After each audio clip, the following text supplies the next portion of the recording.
Om Purnamadaha Purnamidam Purnat Purnamudachyate Purnasya Purnamadaya Purnamevavashishyate. Om Shanti Shanti Shanti.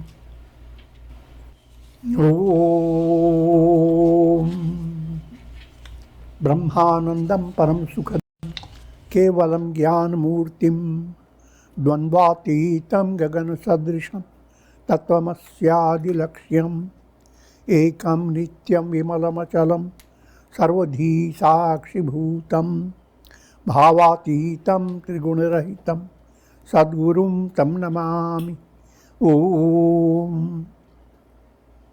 Adorations to Sadguru, who is Brahman, the giver of supreme bliss, embodiment of pure consciousness, one without a second, vast as the ether, infinite, eternal, beyond the three gunas and their modifications, the supreme preceptor. Yoga Vasistha, Nirvana Prakarana, as well as Uttarardha of Yoga Vasistha. Section 115, characteristics of the liberated sage. Three great points have been introduced. That a liberated sage is a Mahākartā. He is Mahābhoktā and Mahātyāgī. Mahākartā, the great doer, doing everything and yet not being touched by karma. He is a great enjoyer, enjoying everything, full of delightful experiences, and yet enjoying nothing of this world. And Mahātyāgī, completely detached from the world, from your mind, intellect, ego, completely settled with the revelation, Aham Brahmasmi. And we continue. Section 115. Now listen to the qualities of a Mahātyāgī, great renouncer. He who has renounced virtue and vice, pleasure and pain, birth and death, because he is rooted in Brahman, being established in Brahman, he is called a Mahātyāgī, great renouncer. Once you are rooted in your essential nature, in this allegorical term, you don't have to be rooted. Every personality, every jiva is a reflected sun in a jar of water. Water is a mental process. And that reflected sun in reality is always the sun. But the revelation has to come through the purity of your mind. Same jar of water, a reflected sun shakes and becomes obscure because the water is muddy. Purify the mud, remove the mud. Now see the reflected sun, and there is no doubt this is the sun. So that type of purification enables you to have a revelation that you are not the ego. Identified with ego, you are confined to the jar. And Your future is moving from one jar to another. One jar breaks, you get into another jar. From embodiment to embodiment. Coming to that state of enlightenment, that I am the sun, and therefore I am all the souls, countless souls struggling in the world of Maya. They are nothing but I am. This form of revelation is a quality of Mahatyagi, great renouncer. He who has renounced virtue and vice, pleasure and pain, birth and death, because of his establishment in Brahman, is called a Mahatyagi, great renouncer. He who has renounced all the desires of the heart, all doubts of the mind, and all activities of the body, by steadying the intellect in Brahman, is called great renouncer. All the desires of the heart. There is always desire, and there is no end.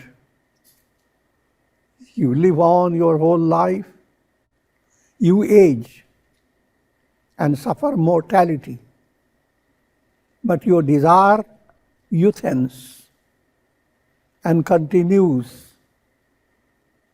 in the form of craving, Krishna. As long as you are bounded with karma, there is no full satisfaction. Yes, there is foolish satisfaction, but not full satisfaction.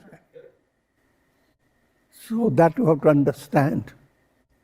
And all doubts, when we bring the term doubt, it relates to three obstacles to enlightenment: sanshaya bhavana, asambhavana, viparita bhavana. Sanshaya, doubting mind that is always in trying to sit on two boats, allegorical. You have to cross a river and there are two boats. Now, one moment you decide to go on this boat, another moment another boat. It's also known as vividha, mind working in two perspectives. Should I choose this? Should I choose that? Should I choose this? Should I choose that? It involves sankalpas, vikalpas. First, developing the idea, this is the way I must go. When you did that, you call sankalpa. And then suddenly, your mind changed. Early in the morning, you said, I will live positively the whole day. That's sankalpa. Just an hour later, you suffer from allergy. Now, the whole day is getting to be hellish. It's vikalpa. So that's the state of doubt. And that doubting state dissolves when gross impurities are removed and sublimated. When your anger, greed, hate begin to be sublimated. When we say all this, you must always understand the instruction is being given to glorify integral yoga. If you bring practice of integral yoga, then automatically all these three impediments will be removed. Doubting, which I have already describing it. Next, asambhavana. You develop a state of despair in your mind that it is impossible for me to attain enlightenment. You collect the data of many births, and your mind tries to calculate how your future will be. And all that you think is, well, if I do good karmas, it will clear up sinful deeds of 5 embodiments. But what about hundreds and thousands of embodiments? Impossible, impossible. That type of sense of. Always impossibility comes into your mind sense of. And that is a kind of asserting and affirming weakness. Weak thought comes again and again in your mind that becomes your abhyasa and becomes very firm. Positive thought, if you do abhyasa and becomes firm, you are moving towards the light of enlightenment. The light movement, the movement towards light, is based upon repeated effort, repeated experience of despair. Positive effort, repeated effort of repair, not despair. So as I have been explaining, Sanshaya Bhavana is corrected by Karma Yoga. The more you involve in practice of Karma Yoga, which goes on purifying and sublimating the malas, gross impurities, greater and greater is their experience of strength of faith. And when a strength of faith, that Shakti, special spiritual strength develops, Sanshaya begins to dwindle. And then you face Asambhavana, same movement of Shraddha, Virya, Smriti. Shraddha, faith. Virya is spiritual strength. And Smriti is recollection, but it's a mystic recollection. When you have faith and spiritual strength, you don't recollect on the basis of karmic involvement. Your recollection is not who you have been in the previous birth, in what family line you are born. No. Your recollection is Aham Brahmasmi. I am, not the ego identity. I am Brahman. But that in a progressive way. So this type of movement removes sense of impossibility. Nothing is impossible for you, because the source within you is God Himself. You are an instrument in divine hand. God is Upadrashta, Anumanta, Upadrashta, Anumanta cha, Bharta, Bhokta, Maheshwara. He is watching over you. And when you are doing on the right, in a right way, living right way, doing right deeds, He is inspiring you. God is the source of inspiration. And as you advance, you realize God is all in you. As ego, that state is illusory. So as ego begins to fade away by increasing surrender to God, a revelation of inner strength progresses and sense of impossibility moves away. How can anything be impossible for God? And you are being led by God. And viparita bhavana, a constant perverted vision. And always I give the example of the mirror. You are seeing your face in a mirror. Someone asks what you are seeing. You say, of course, I'm seeing my face in the mirror. But go one step further. First thing you are seeing is the mirror. Then you are seeing the face. But what you are seeing first goes beyond you ignore it. That's called viparita buddhi. What you see first is your own awareness. Your awareness is cosmic awareness. Your awareness is pure consciousness. That comes first. Now, there is a content in that awareness, a reflected experience. And that experience brings about experience of your illusory identity. The illusory identity is not your identity. Your identity is awareness, absolute awareness.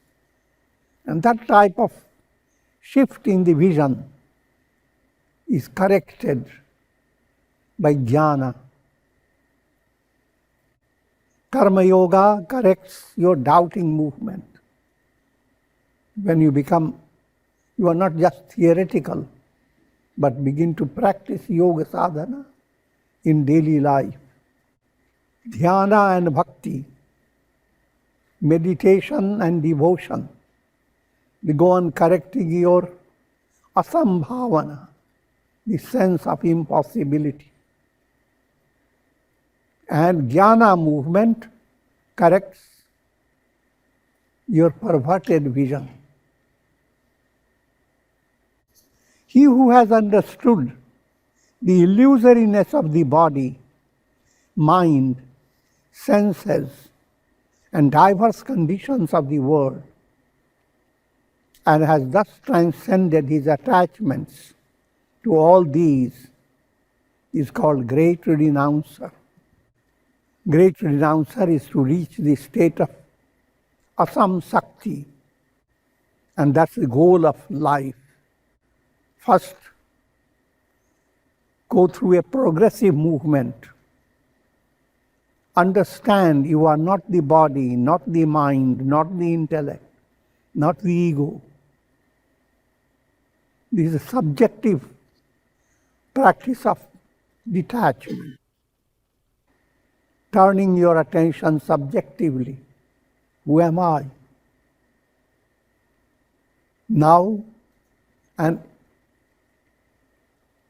it is supplemented by objective form of detachment. The world around you is not real. The physical world is sustained by Hiranyagarbha, cosmic mind. It's a mental world. Cosmic reality of the matter, Bhur Loka, cosmic state of mind called Hiranyagarbha, cosmic state of causal body is called Prajna, called Ishvara. And behind all these, Brahman alone is reality. In other words, just like you are detached from your body, mind, intellect, ego. In the same way, you are detached from names and forms, from the world of physical reality, from the world of sentimental reality, from the world of your intellectual reality. All the three don't really touch you. So that type of insight, when that movement reaches to climax, and the whole movement itself is called Mahatyagi, the great renunciation. When you have succeeded, you are a Mahatyagi, a great renouncer. And the scriptures are never tired of announcing this goal of renouncing.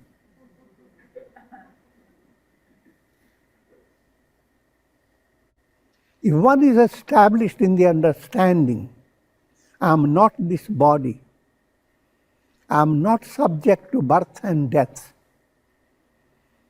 there is no desirable or undesirable action for me, then he is a great renouncer.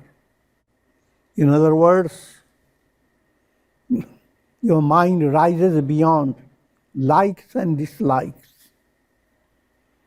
Likes and dislikes, they are supported by ego awareness. The more ego, the more you are constantly shaken.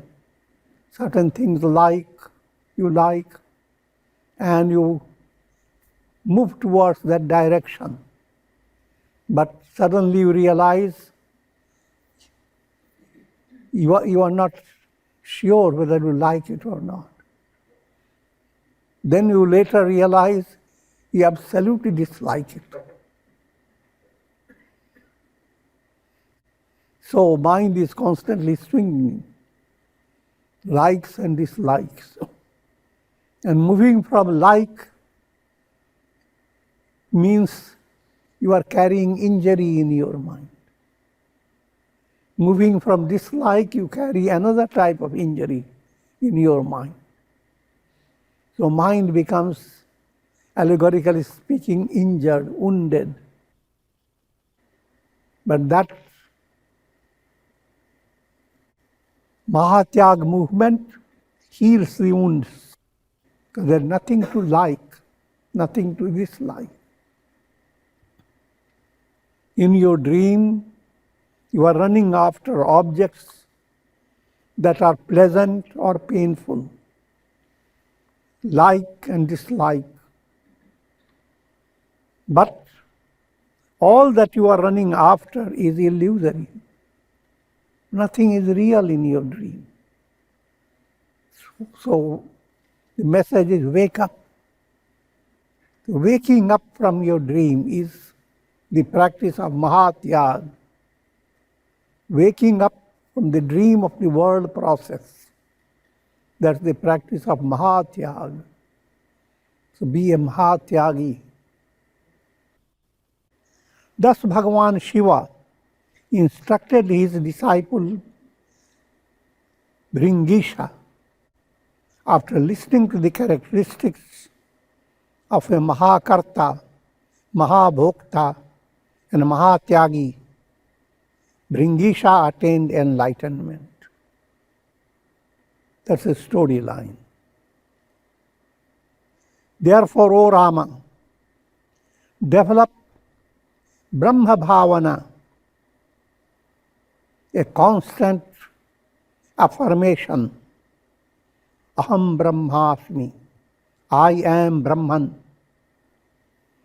by realizing that the world is an illusory projection on the immutable substratum, the divine self.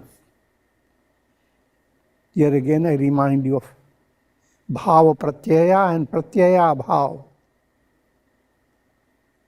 all your experience is led by thought waves of your mind. Thought waves of your mind are creating a cinema show, and you are always caught in the show. But all the show is sustained by the screen. And the screen is the reality all the time. The show is not real at all. It is your entertainment. The same show to one person is very delightful, to another boring. One is shaken by fear and terror, another thrilled by the dancing peacocks. So that's the situation created by karmas. Karmas are maintaining your show.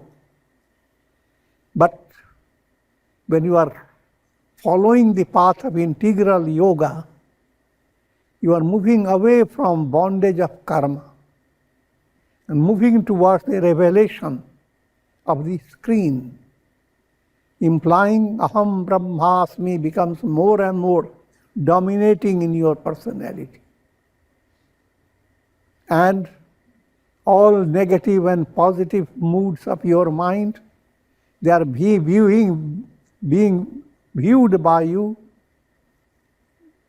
at a distance. You become a sakshi, a witness, but not involved.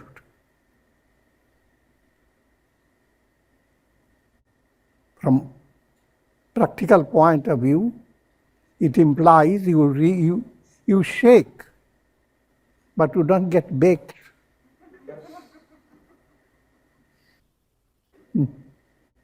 The trees shake, but at the root, the strength goes on increasing. So that's the characteristic of a Jivan Mukta. That's the goal of life.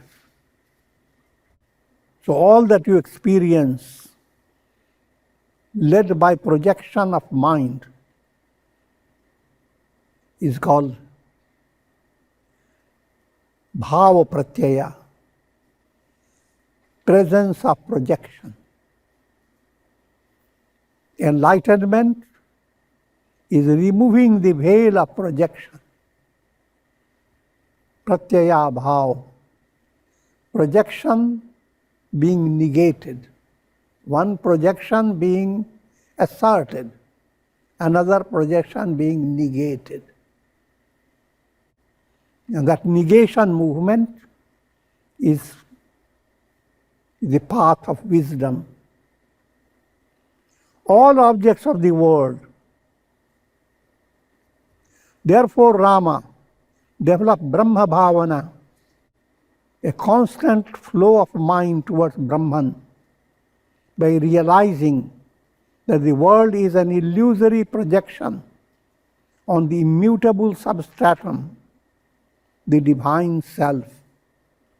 All worldly conditions have a beginning and an end. The self is imperishable, pure and effulgent. All experiences in the realm of projection are transient. Everything that you experience in dream passes away. And the whole world experience is a long dream. No matter how wonderful accomplishment you have made, it will pass away. No matter how miserable state you are facing, how challenging situation, even this will pass away. But what will not pass away is you, your essential nature. But who are you? Not your ego. You are that screen, Brahman. All objects of the world at all times are in reality the Supreme Self. Realize the truth. I am that Brahman, the reality behind all names and forms. You will climb the ascending heights of wisdom and attain freedom from all miseries and sorrows. Ascending heights of wisdom. Yoga Vasistha will not be tired of constantly asserting. Sapta Bhumikas, 7 steps of wisdom. Shubhecha, aspiration. Vicharana, reflection. Tanumanasi, attenuation of mind. Sattvapatti, illumined mind. Mind pervaded by the light of truth. Asamsakti, detachment, which I have been explaining before. And Padartha Bhavana is a state of pratyaya bhav, projection itself being negated. And finally comes Turiya, the transcendental Brahman. So this is the progressive steps leading to absolute identity with Brahman. When your internalized movement enables you to be free from egoistic consciousness, you will continue to perform your duties in life without wavering from your steadiness of the self. Now we have to understand the 2 terms, sthiti and avastha. Sthiti is like a root. Avastha is a shaking state. There is no contradiction between the 2. If you have sthiti, avastha becomes pleasant, changing conditions. As long as you are led by karma, there will be always shaking conditions, things, swacha prarabdha, aniccha prarabdha, parecha prarabdha. Certain things are according to your wish. Certain things are due to other people's wishes. And certain things are something totally surprising. Neither you wish nor the people around you.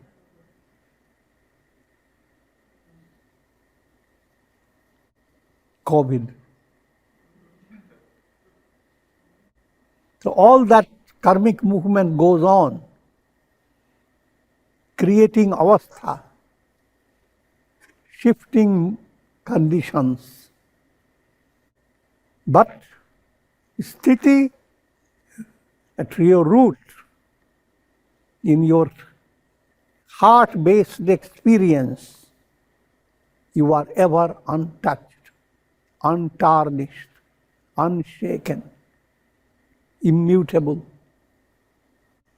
Next section, section 116. Characteristics of a dissolving citta. In an enlightened sage, citta begins to dissolve, bringing about pratyaya bhav. Citta, the mind stuff, creates all the projections. But not only you modify the projections, but your goal is to let the citta, when the projections are transcended, your citta turns into chit, pure awareness. What you were seeing in your cinema show, names and forms dancing in different ways. But now, all those names and forms move away. They were projections. The screen becomes your reality. In other words, more in a practical way, your mind carries so much anxiety, so much fear, so much terror. But as you advance on a spiritual path, you allow your mind to use the mantra, even this will pass away. Instead of being shaken, you be more firm in your faith, in your trust. Your trust movement becomes more dominating than shaking movement created by your doubting personality. Lead your doubt to a different route. So Sri Rama asked, O knower of dharma, what are the characteristics of a mind when it begins to melt in Brahman due to the destructions of vasanas? Vasana kshaya leads to chittanash. Sri Vasistha replied, even in the most provocative conditions, such a luminous mind does not develop greed, delusion, and other negative tendencies.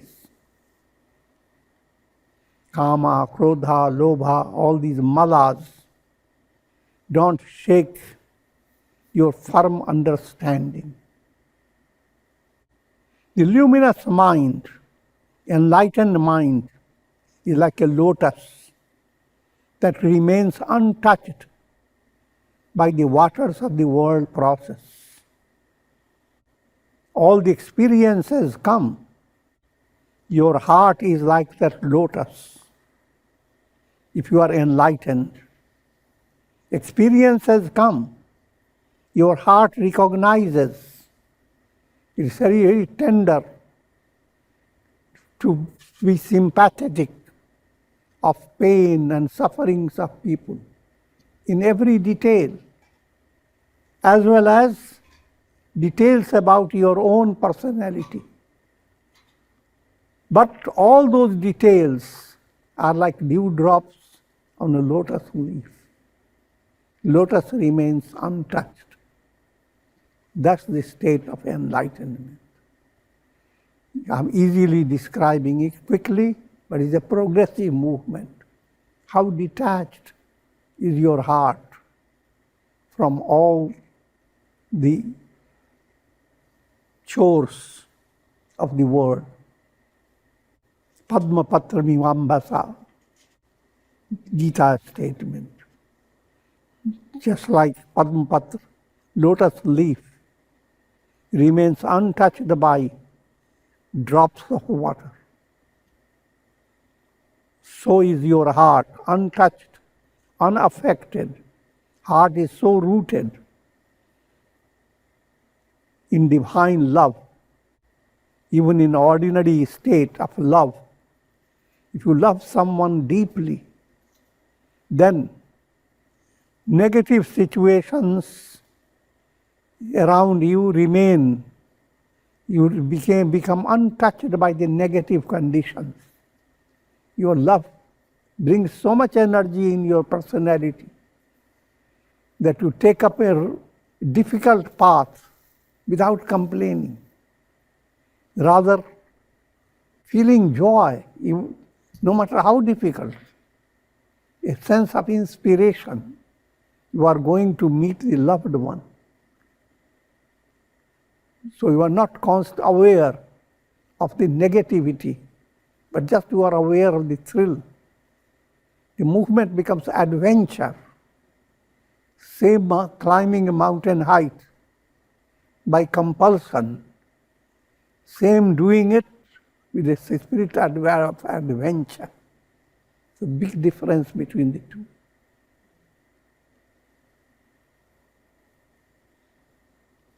And that difference begins to be revealed in your personality.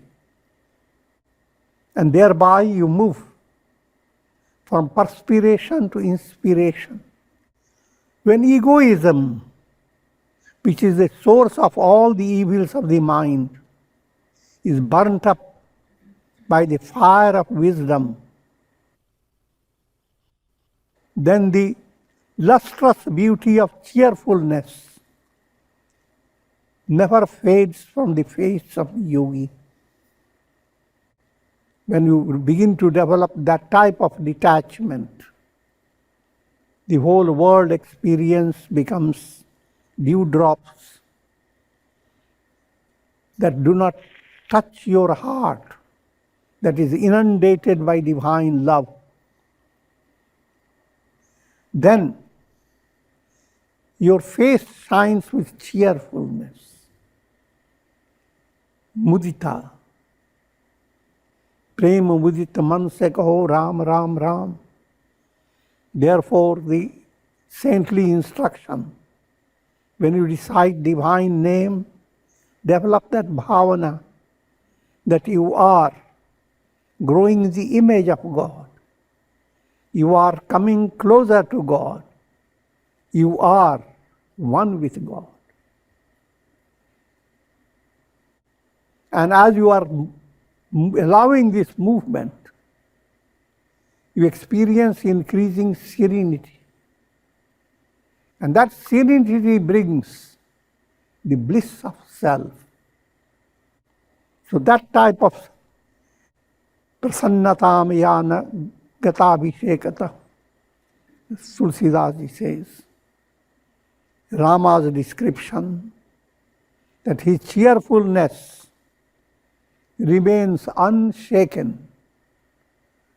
When he was given a kingdom, and very next day the kingdom was taken away, he was banished. But no matter how things happen, such vast difference, the cheerfulness of Rama's face continued. May that cheerfulness shower its grace on all of us.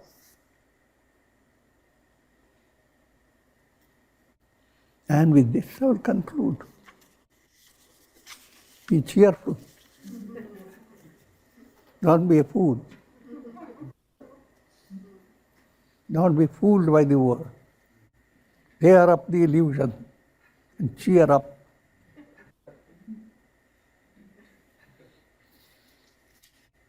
Om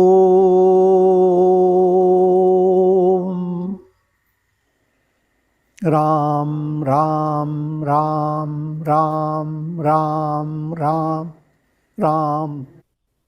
Om Namah Shivaya. Om Namah Shivaya. Om Namah Shivaya. Om. Prayer for shower of Karuna, mercy, grace of God over all of you, with the blessings of Shakti, Bhakti and Mukti. Om Trayambakam Yajamahe Sugandhim Pushti Vardhanam Urvarukumva Bandhanan Mrityor Mukshiyama Amritat. Om Sarve Bhavantu Sukhina Sarve Santu Niramaya Sarve Bhadrani Pashyantu Ma Kaschid Dukhabhag Bhavet. Om Shanti Shanti Shanti. Hari Om Tat Sat.